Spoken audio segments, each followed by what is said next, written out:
આજે આ વિડીયોમાં આપણે ઉદાહરણો છે, ઉદાહરણોના દાખલાઓ ગણવા છે.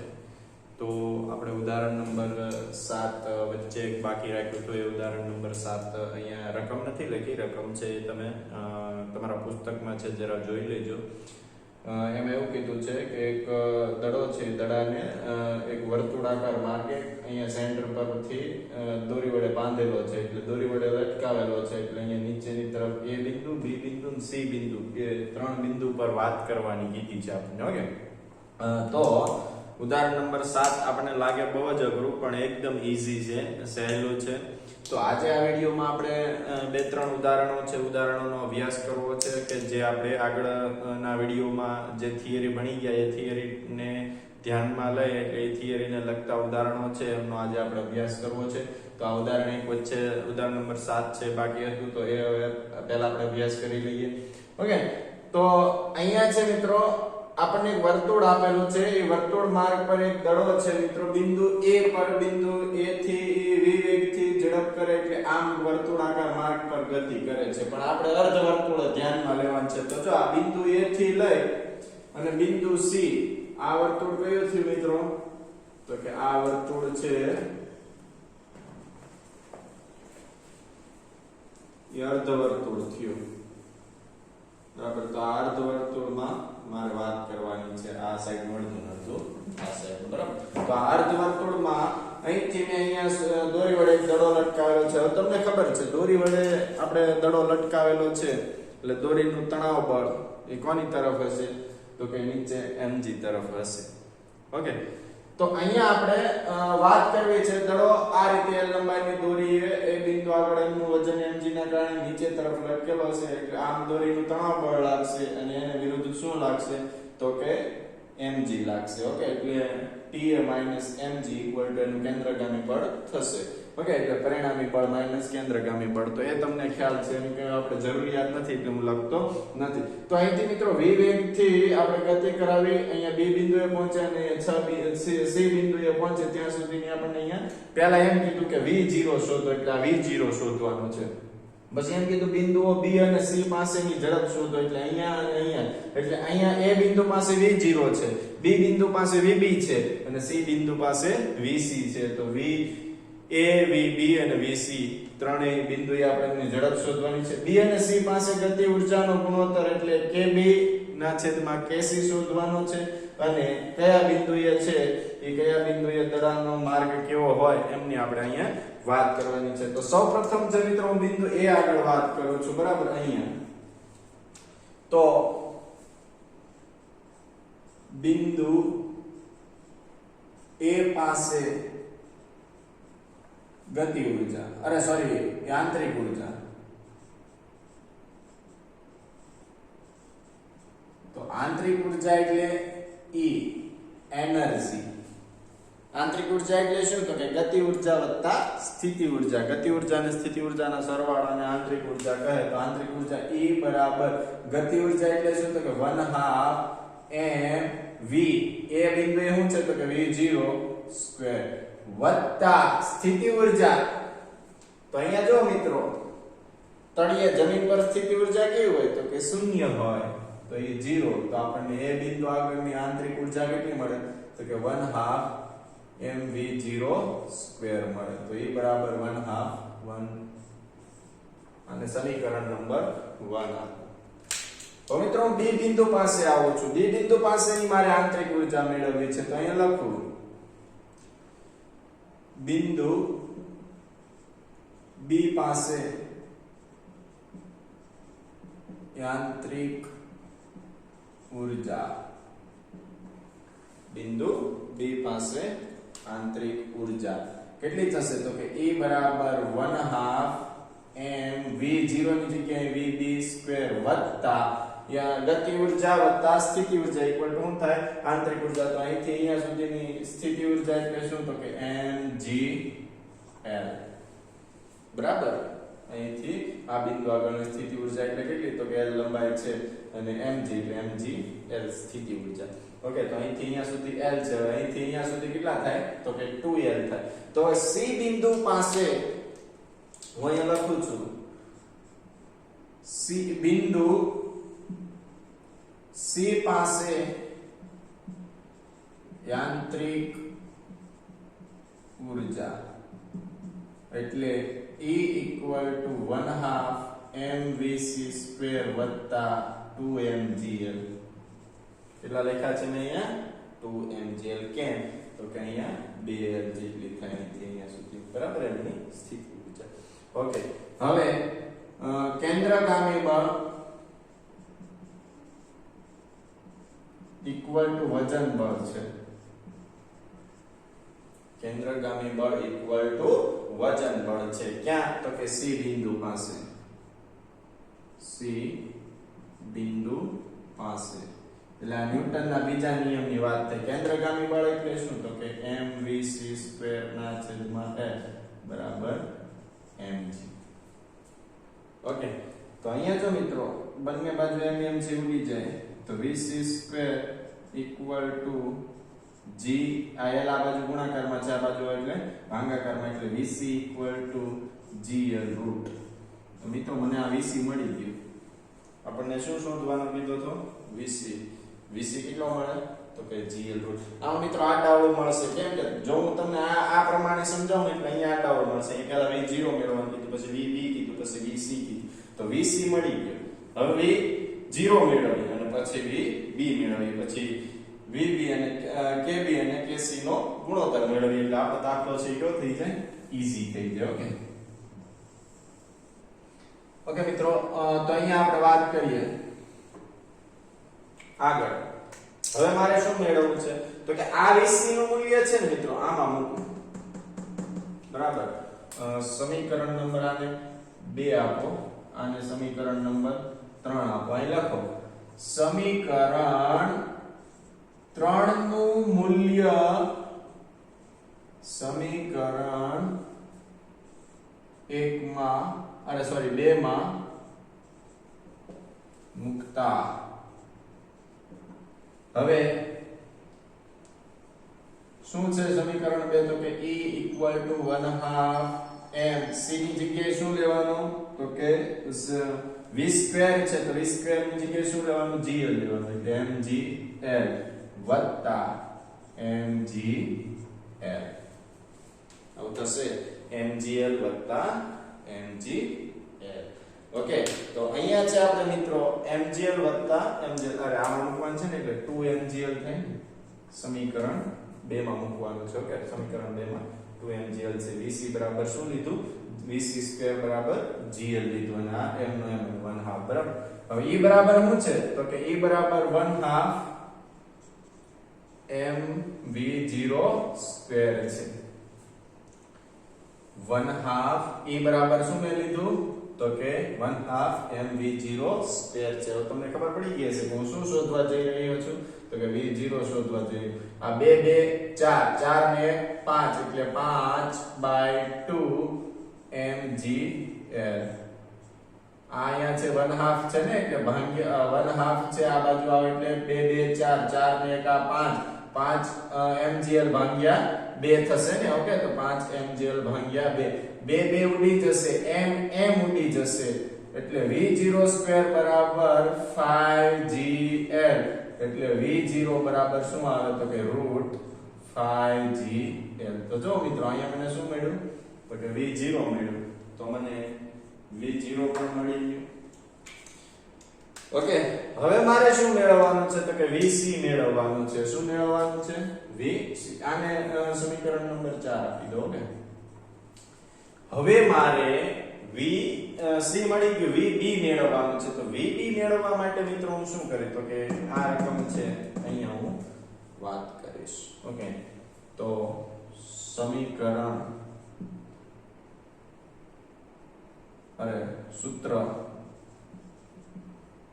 E બરાબર 1/2 mvb² વત્તા mgl બરાબર. આ સૂત્રમાં મિત્રો આપણે સમીકરણ 1 ફેરવી નાખવાનું. આને 2 આપી દો, આને 3 આપી દો અને 4 આપો એટલે સમીકરણ 4 નું મૂલ્ય સમીકરણ 3 માં મૂકતા અને સમીકરણ 5 આપો. અહીંયા લખો સમીકરણ 2 પર ઓકે સમીકરણ 2 માં E બરાબર શું થાય તો કે 1/2 mv0 square equal to 1/2 m vb square વત્તા mgl. હવે v0 સ્ક્વેર એટલે શું થયું તો કે 1/2 m v0 સ્ક્વેર એટલે 5gl equal to 1/2 m vb square વત્તા mgl. હવે vb સ્ક્વેર અમારે કરતા બનાવવાનું છે, આ બાજુ પ્લસ છે તો આ બાજુ આવે એટલે માઈનસ, એટલે 1/2 m 5gl minus mgl equal to 1/2 m vb square. હવે મિત્રો અહીંયા આપણે vb સ્ક્વેર મેળવવો છે, અહીંયા 5gl minus gl વધે છે. ઓકે તો 5/2 mgl minus mgl થશે. ઓકે તો અહીંયા છે આપણે શું મેળવવાનું છે તો કે vb મેળવવાનું છે. ઓકે તો આ 5 આ નામ થયું ને 5mgl ના છેદમાં 2 minus mgl equal to 1/2 mvb square બરાબર 5/2 mgl minus mgl. હવે અહીંયા આવે એટલે 2 5 માંથી 2 જાય એટલે 3mgl/2 બરાબર 1/2 m vb સ્ક્વેર. 2 બંને બાજુથી વહી ગયા, m બંને બાજુથી વહી ગયા એટલે vb સ્ક્વેર બરાબર શું વધે તો કે 3gl. એટલે vb બરાબર શું મળે છે આપણને તો કે √3gl. તો મિત્રો જો આ આપણને vb પણ મળી ગયું. ઓકે તો v0 ક્યાં મળ્યું તો કે આ vc મળ્યું, આ v0 મળ્યું અને આ vb મળ્યું. ત્રણેય બિંદુ આગળની ઝડપ છે આપણને મળી ગઈ. આગળ શું કીધું b અને c બિંદુ પાસે ગુણોત્તર મેળવવાનો છે એટલે kb ના છેદમાં kc. તો અહીંયા હું લખું બિંદુ b અને c પાસે ગતિ ઊર્જાનો ગુણોત્તર બરાબર આ 2 પોઈન્ટ શોધવાનો છે. તો સોરી 3 પોઈન્ટ શોધવાનો છે. ઓકે અહીંયા આપણે 1 પોઈન્ટ શોધ્યો,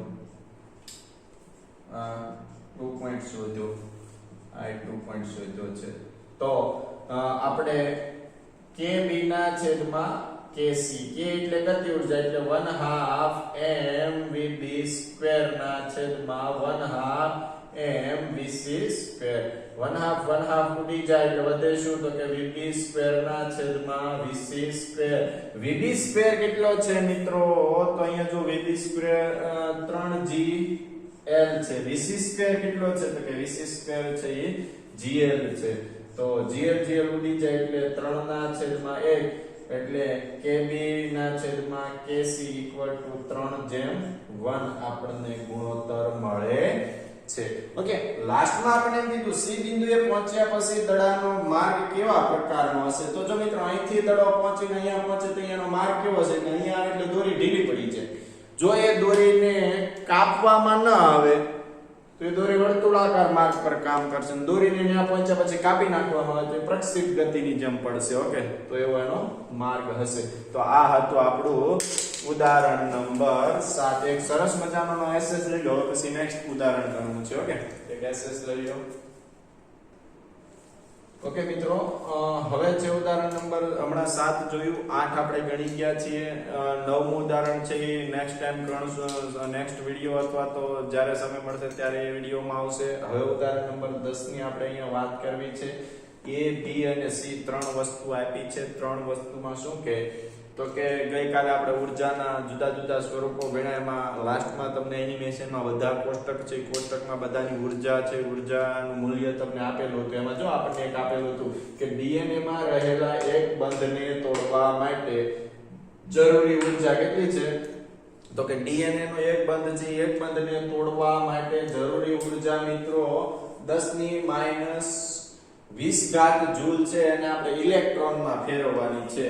તો a બરાબર DNA ના એક બંધ તોડવા માટે જરૂરી ઉર્જા એટલે એનર્જીની વાત કરીએ E.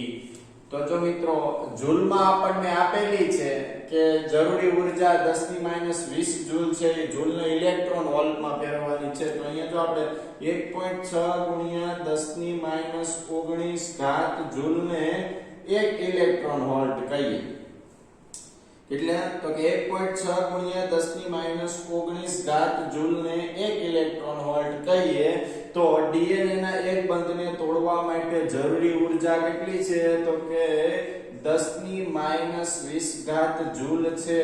તો એને કેટલા ઇલેક્ટ્રોન વોલ્ટમાં ફેરવાય? તો એ ઉર્જા આપણે ઇલેક્ટ્રોન વોલ્ટમાં ફેરવવાની છે. તો કેટલા ઇલેક્ટ્રોન વોલ્ટ થાય? બરાબર. ઓલા જેવું 70 આટલા તો 100 કેટલા? બરાબર. ચોકડી ગુણાકાર જેવું થયું છે. તમને આ કોષ્ટકમાં બધાના મૂલ્યો આપેલા છે કે મિત્રો આગળનો કોષ્ટક છે અથવા પુસ્તકમાં તમે જોઈ લેજો. ડીએનએ છે, ડીએનએ નો એક બંધ તોડવા માટે જરૂરી ઉર્જા છે તમને 10⁻20 ઘાત જૂલ આપેલી છે. કોષ્ટકમાં જોવાનું કીધું છે, રકમમાં પણ. બરાબર. તો આ ત્રણ વસ્તુને આપણે આવી રીતે ચોકડી ગુણાકારથી જ મેળવવાની છે. તો જો અહીંયા જોઈએ કે ડીએનએ છે મિત્રો, બરાબર, એમાં તોડવા માટે જરૂરી ઉર્જા 10⁻20 ઘાત જૂલ છે ને ઇલેક્ટ્રોન વોલ્ટમાં ફેરવીએ તો 1 ઇલેક્ટ્રોન વોલ્ટ બરાબર આટલા જૂલ થાય. એટલે કે આટલા જૂલ 1 ઇલેક્ટ્રોન વોલ્ટ થાય. તો આટલા જૂલે કેટલા ઇલેક્ટ્રોન વોલ્ટ? તો શું થશે? ચોકડી ગુણાકાર થશે. એટલે એનર્જીને હું કરતા બનાવું એટલે 10⁻20 ઘાતના છેદમાં 1.6 × 10⁻19 ઘાત. શેમાં ફરી ગયો? આ ઇલેક્ટ્રોન વોલ્ટમાં. 19 ઘાત છે એ ઉપર જશે એટલે કેટલી વધે? તો કે 10⁻1 ઘાત છેદમાં 1.6. ઓકે. હવે 1/1.6 × 10⁻1 ઘાત કરો એટલે તમને જવાબ 0.0625 ઇલેક્ટ્રોન વોલ્ટ મળે. તો મિત્રો આપણને એ મળી ગયો. શું મળી ગયો? એ. એવું જ આપણને શું કીધું છે? તો કે બી કીધું છે. બી શું કીધું? તો કે હવાના બી શું કહે છે? તો કે હવાના એક અણુની ગતિ ઉર્જા 10⁻21 જૂલને ઇલેક્ટ્રોન વોલ્ટમાં ફેરવવાની છે. તો બી હવાના એક અણુની ગતિ ઉર્જા 10⁻21 જૂલ છે તેને ઇલેક્ટ્રોન વોલ્ટમાં ફેરવો. તો હવે જો આમાં પાછું જૂલમાંથી 1.6 × 10⁻19 જૂલ બરાબર 1 ઇલેક્ટ્રોન વોલ્ટ થાય. તો 10⁻21 જૂલ બરાબર કેટલી ગતિ ઉર્જા એટલે કે કેટલી ઇલેક્ટ્રોન વોલ્ટ થાય? બરાબર. તો k ને કરતા બનાવીએ એટલે શું થશે? તો k = 10⁻21 ઘાતના છેદમાં 1.6 × 10⁻19. તો અહીંયા શું થઈ જશે? ઇલેક્ટ્રોન વોલ્ટમાં ફરે. 19 ઘાત એટલે અહીંયા એક ઘાત, અહીંયા 10⁻1 ઘાત થઈ છે, અહીંયા 10⁻- કેટલી ઘાત વધશે? તો કે 10⁻2 ઘાત છેદમાં 1.6. એટલે એનો જવાબ કેટલો આવે? 0.00625 ઇલેક્ટ્રોન વોલ્ટ. તો જો આ ગતિ ઉર્જા અને ઉર્જા અને બેયને આપણે જૂલમાંથી ઇલેક્ટ્રોન વોલ્ટમાં ફેરવીએ. હવે સી શું કહે? તો કે પુખ્ત વયના માણસના દરરોજના ખોરાકને કિલો કેલરીમાં ફેરવો. આપણને જૂલ આપ્યો. એક માણસ છે પુખ્ત વયનો માણસ એટલે યંગ માણસ છે આપણી જેવો. બરાબર. તો આપણી જેવો માણસ એક દિવસમાં દરરોજનો ખોરાક કેટલો લે? તો કે 10⁻7 ઘાત જૂલ લે. એને કિલો કેલરીમાં ફેરવવાની છે. ઓકે. તો અહીંયા લખીએ સી પુખ્ત વયના માનવીની કિલો કેલરી ફેરવો. તો જો 4.2 × 10⁻³ જૂલ બરાબર 1 કિલો કેલરી થાય.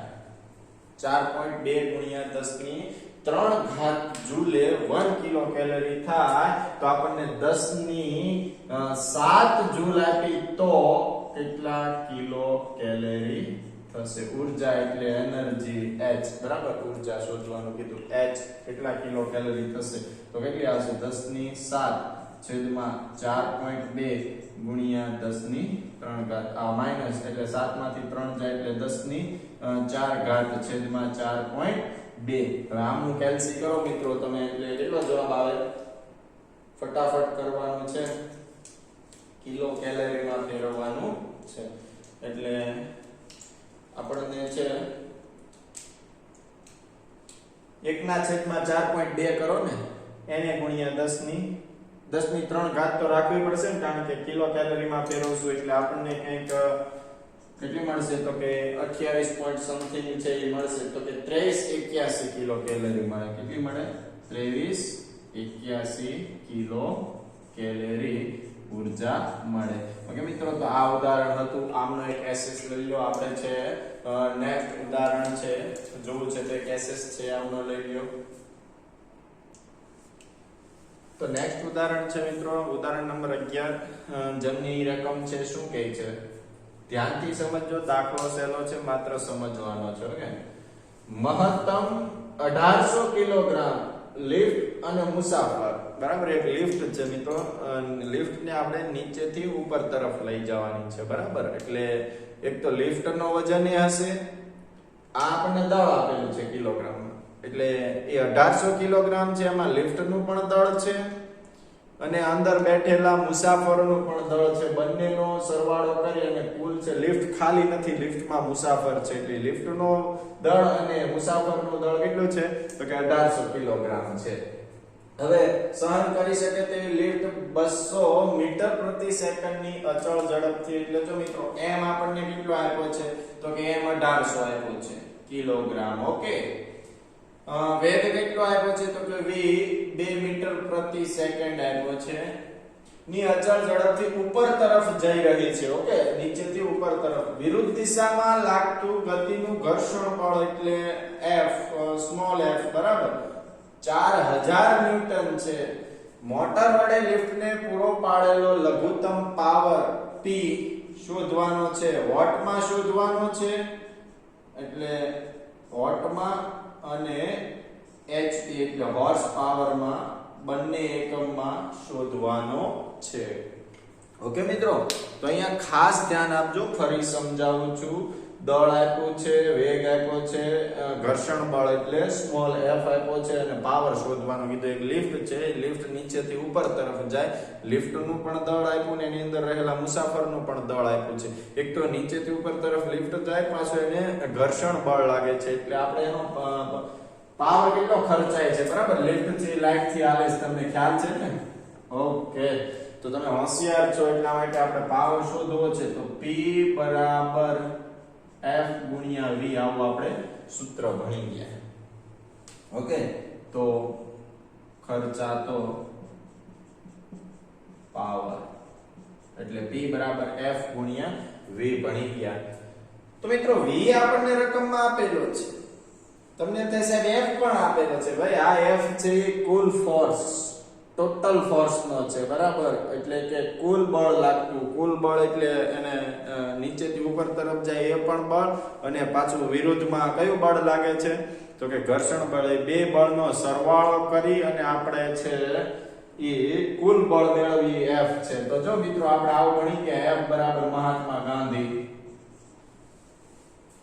એટલે શું છે F બરાબર મહાત્મા ગાંધી એટલે શું m એટલે તો કે દળ અને g એટલે તો કે 10 મૂલ્ય લેશું ગુરુત્વ બળ ઓકે અને પ્લસ પાછો એમાં ઘર્ષણ બળ લાગે એટલે AF એડ કરશું લિફ્ટમાં કુલ બળ કેટલું લાગે તો કે લિફ્ટમાં એક તો બધા મુસાફરોને લિફ્ટનું જે દળ છે એ દળ અને સાથે સાથે નીચે તરફ શું લાગે તો કે ગુરુત્વાકર્ષણ બળ બરાબર એટલે mg એટલે એનું વજન થઈ ગયું બરાબર દળને મેં શેમાં ફેરવું વજનમાં ફેરવું દળ એટલે m અને એ દળને વજનમાં ફેરવું એટલે mg થાય પ્લસ એને ઘર્ષણ બળ લાગે એટલે એમાં પાછું એડ કરો ઘર્ષણ બળ એટલે ટોટલ ફોર્સ F આપણને મળે ઈ F અહીંયા મૂકશું એટલે આપણને પાવર મળશે ઈ પાવર મળશે વોટમાં મળશે વોટને પછી આપણે શેમાં ફેરવવાનો છે તો કે HP માં HP એટલે હરક પદુડુની હોર્સ પાવર શું મિત્રો હોર્સ પાવર ઓકે તો અહીંયા જે હું મેળવું છું m કેટલો આપેલો છે આપણને તો કે 1800 ગુણ્યા g કેટલો છે તો કે 10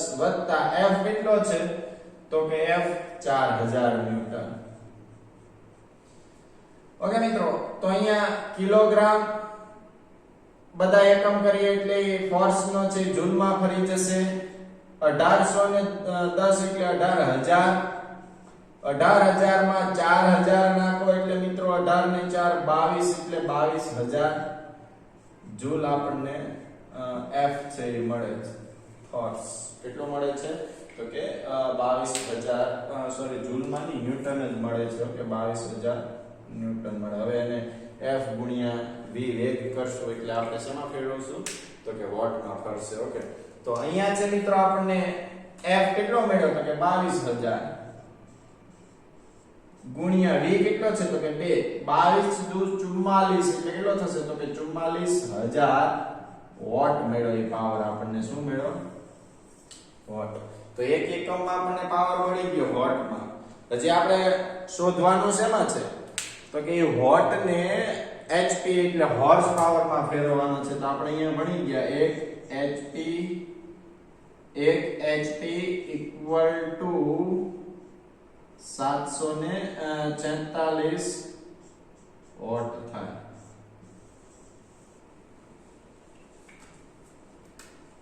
એક HP બરાબર 747 વોટ થાય. કાલે પાવરના એકમોમાં છે આપણે એ ભણી ગયા છીએ. શેમાં ભણી ગયા પાવરના એકમોમાં. શું ભણ્યા પાવરના એકમોમાં તો કે 1 HP બરાબર કેટલા વોટ તો કે 746 વોટ ફેરવા.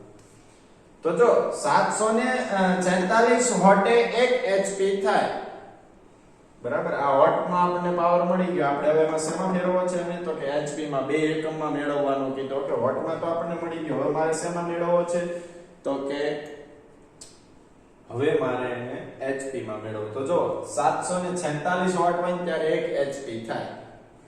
તો 44000 વોટે કેટલા HP થાય તો ચોકડી ગુણાકાર.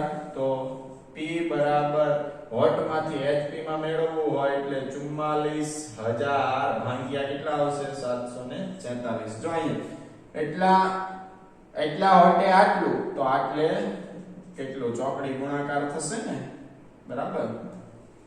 શું થશે 746 વોટે 1 HP મળે તો એટલા વોટે કેટલા મળે એટલે 44000 ભાગ્યા 746. આમનું જરા મિત્રો કેલ્સી કરો. જે આવે એને જવાબ આપો. તમારે કેલ્સી સાથે રાખવાનું. કે દાખલા શરૂ હોય ત્યારે ઉદાહરણો ગણાતા હોય ત્યારે. ઓકે મિત્રો, તો 58.98 મળશે. કેટલું મળશે 58.98 HP. એટલે આશરે તમે રાઉન્ડ ઓફ કરો એટલે 59 HP મળે. તો આપણને પાવર છે બંને એકમમાં મળ્યો વોટ અને HP માં. તો મિત્રો આજે આપણે આ વિડીયોમાં 3 ઉદાહરણ જોયા છે. આજનો લેક્ચર આપણે આટલે સુધી રાખીએ છીએ. બાકી રહેલો એક ટોપિક બાકી છે હવે થિયરીમાં, સંઘાત એટલે કે અથડામણો. એ અથડામણોનો નેક્સ્ટ વિડીયોમાં અભ્યાસ કરશું અને એને લગતા ઉદાહરણો અને બાકી રહેલા ઉદાહરણો બરાબર. એક ઉદાહરણ વચ્ચે આની આગળનું છે આપણે મૂકેલું છે તો એ ઉદાહરણ ગમે ત્યારે નેક્સ્ટ વિડીયોમાં લઈ લઈશું. તો આજનો વિડીયો આટલે સુધી રાખીએ છીએ. જય હિન્દ, જય ભારત.